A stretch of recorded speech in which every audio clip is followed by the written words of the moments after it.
Hello guys, welcome back to my channel again. So today I'm going to show you how to create a website within 3 minutes. Stay back and enjoy. So first, you download the WordPress app. Go to your Play Store and download the website, the WordPress. So what you come and do, you just come and add you can see create wordpress.com site. So you can go and create.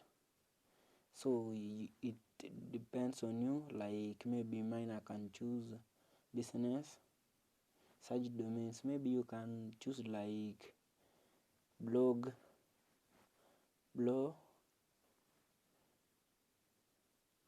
like blog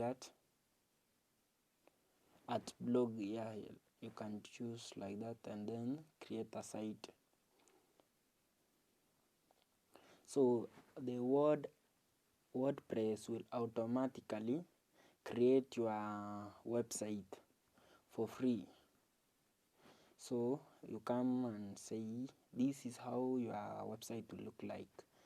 You just press OK and then accept. Now as you can see here, you have created a website at blogat.wordpress.com. So let's go to Chrome and find out that app at blogat.wordpress.com and let's search it. So as you can see here, now is your new website. So that's it. You just need this app, WordPress app, from the Google Play Store, and you are free to create a website. Thanks for watching. Please like and comment, and also remember to hit the subscribe button for more videos. Thank you.